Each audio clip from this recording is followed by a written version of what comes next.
Ah, comme quoi, tout le monde y passe, hein. C'est la foire à la saucisse sur Twitter. Comme d'habitude, on va partir sur un petit drama. Alors, c'est pas un drama, hein, c'est plutôt. Enfin, pour moi, justement, ça fait partie un petit peu de l'actualité. Nous avons Doc Primum qui, visiblement, s'est fait bannir de Twitter. Tiens, tiens. Pour ceux qui connaissent pas Doc Primum, je vais un petit peu mettre un contexte. C'est vrai que j'ai même pas cherché sur YouTube Doc Primum pour vous montrer. Mais Doc Primum, c'est un médecin qui fait des vidéos, qui faisait, parce que maintenant ça fait longtemps qu'il en fait plus, mais qui faisait des vidéos sur la médecine justement pour enlever des préjugés. Donc on a vu, il avait fait des consultes, il fait des trucs en vrai très cool.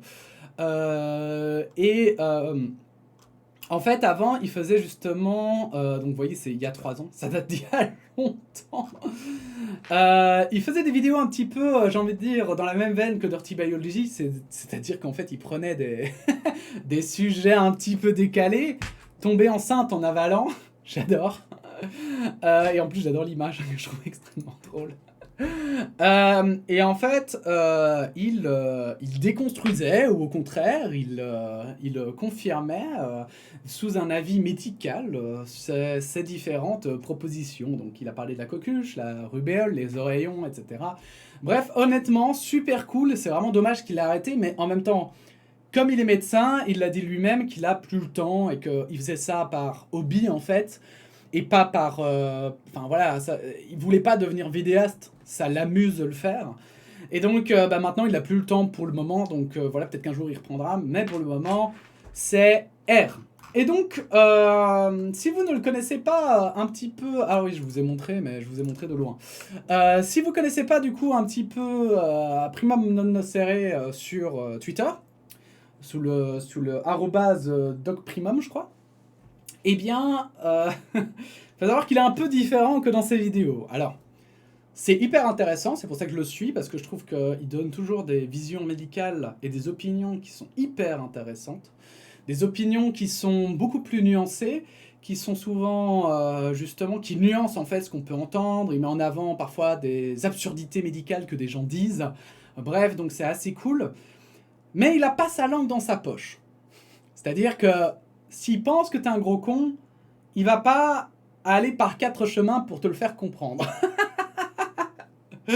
Alors après, du coup, ça le rend un petit peu. Je trouve que sur Twitter, il est souvent un peu à cran, mais ça, c'est mon avis personnel. Mais c'est surtout que du coup, bah voilà, il y a beaucoup de gens qui se sentent, on va dire, blessés par ses propos, puisque, bah, notamment les anti-vax, il va leur dire, mais voilà, Billy, réfléchis une seconde. Il me semble que tu as un cerveau comme les autres, par exemple, et donc que tu es capable de lire un graphique, enfin, de voir des trucs comme ça. Alors c'est très marrant, hein, mais c'est un peu insultant pour ces personnes, soit, mais ça reste évidemment, je crois, en tout cas de ce que moi je suis, ça reste toujours quand même, il ne va jamais attaquer une personne constamment, il va toujours soit te répondre, soit te donner un avis, donner des arguments, mais voilà, il va pas dire d'insultes, il me semble, hein, ou en tout cas, le harcèlement, c'est sûr, je l'ai pas vu faire. Voilà. Je ne l'ai pas vu faire. Ça ne veut pas dire qu'il l'a pas fait, mais je ne l'ai pas vu faire. Bref, c'est Monsieur Sam qui partage la vidéo de Doc Primum qui explique pourquoi il s'est fait bannir de Twitter. Et on va regarder ça. Mr. Sam qui dit, pour ceux qui ont suivi la suppression du compte de Doc Primum, un message de Doc lui-même. Voilà l'état réel de la liberté d'expression sur Twitter. Il suffit de claim à répétition et laisser la pifométrie agir. Et comme quoi, ça vous fait pas penser à quelqu'un qui commence par psycho et qui termine par délic? Je sais pas. Bref, on y va.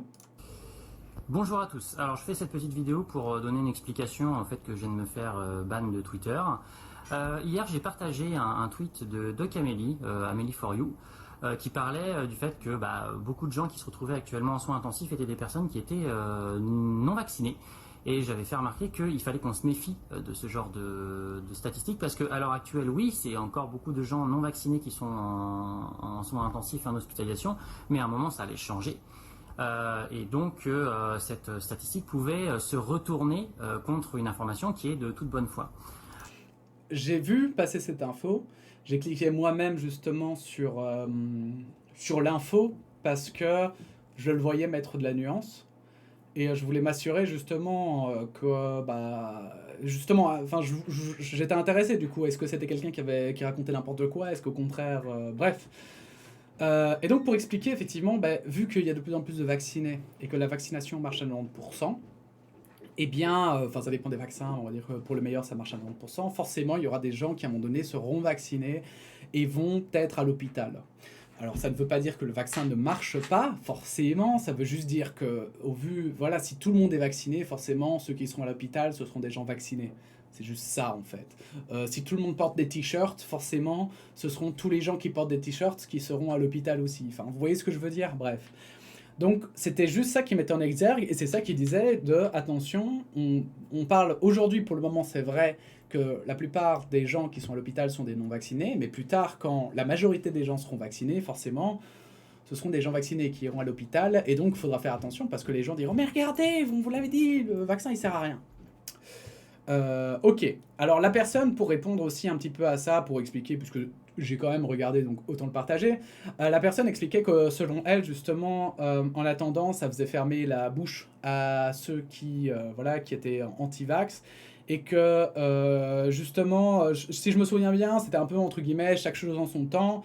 Et ça n'empêche pas, justement, l'argumentatif et le fait que, en fait, elle utilisait, la personne, utilisait, en fait, une capture, enfin, des données qui étaient utilisés par les anti-vax pour dire ah ben regardez, le vaccin il sert à rien. Et justement, c'était des données qui venaient contredire ce que les anti-vax avaient affirmé il y a 2 semaines, je crois, un truc comme ça. Et donc, bref, voilà pourquoi elle le partageait. Maintenant, on peut discuter bien sûr sur le bien fondé de ça, mais vous allez voir, c'est pas pour ça qu'il s'est fait bannir, hein, bien sûr. Dans mes commentaires est arrivée une personne qui s'appelle Biquet Clash, que je vous demanderai de ne pas du tout aller embêter, parce que c'est pas du tout le but, évidemment. qui est venu dire que ça faisait 6 mois qu'il disait ça. Alors Biquet Clash, on a déjà eu plusieurs interactions, et c'est lui qui m'avait fait bloquer mon compte en août dernier. Et là, je lui ai dit que pour une fois, ce qu'il disait, c'était pas con. Chose à laquelle il a répondu que je l'insultais, et j'ai répondu que non, là je ne l'insultais pas, mais que suite à ses agissements d'août dernier, s'il me cherchait, j'allais effectivement pouvoir commencer à l'insulter, et que c'était une piètre humain à partager des choses anti-vax et à tenir des propos insultants envers les médecins en général, car il les traite d'hypocrites en permanence ou d'hypochondriaques. Et à partir de ce moment-là, il a claim mes tweets et je me suis fait bannir par Twitter pour harcèlement. Donc bien évidemment, je ne l'ai pas harcelé, hein, c'est quand même, on pourrait sûrement retrouver les tweets.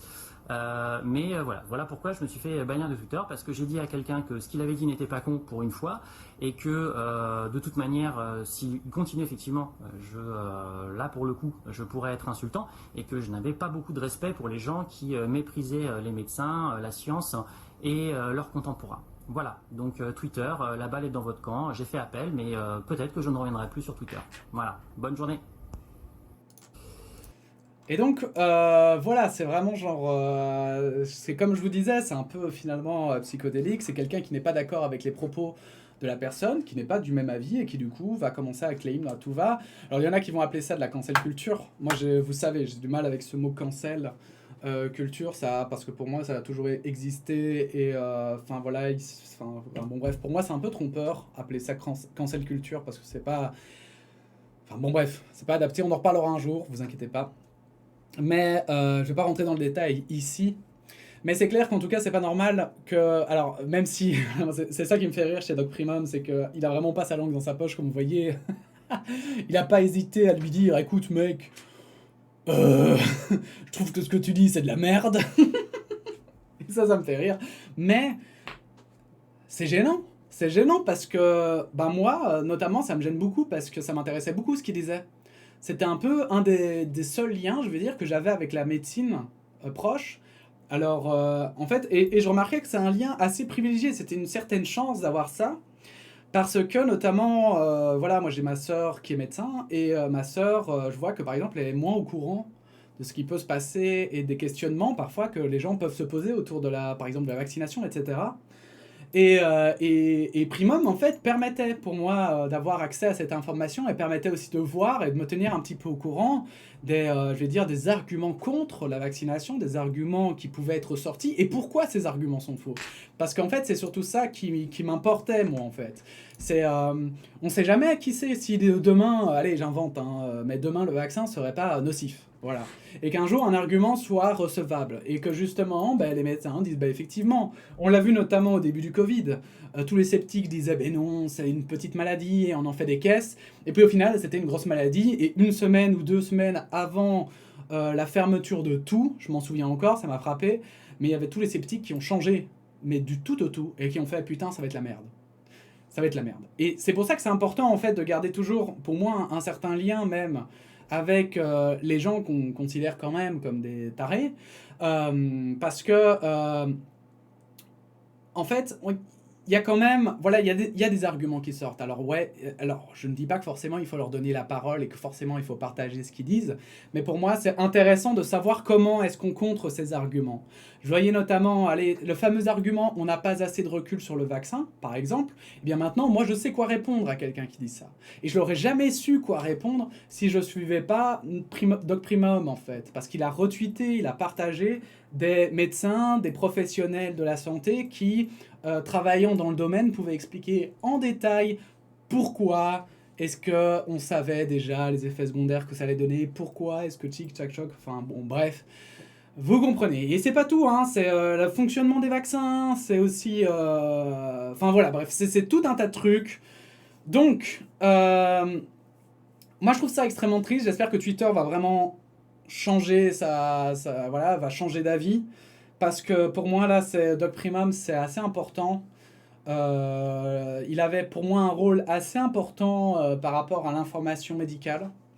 Et du coup, en fait, évidemment, ça relance toujours ce fameux débat. Quand est-ce qu'on va arrêter ce bordel de bannir comme ça les gens aléatoirement? Et puis, comment ça se fait qu'une personne a le droit, tout à coup, de décider que... Enfin, c'est bizarre. C'est bizarre qu'une seule personne qui claim tout à coup plein de tweets ait raison parce que Twitter décide que c'est le moment de bannir. Enfin bon, bref. Bref. N'hésitez pas à liker cette vidéo, à la partager, à vous abonner, à donner votre opinion en commentaire. Et puis sinon, on se dit à bientôt pour de nouvelles actualités. Voilà, la bise.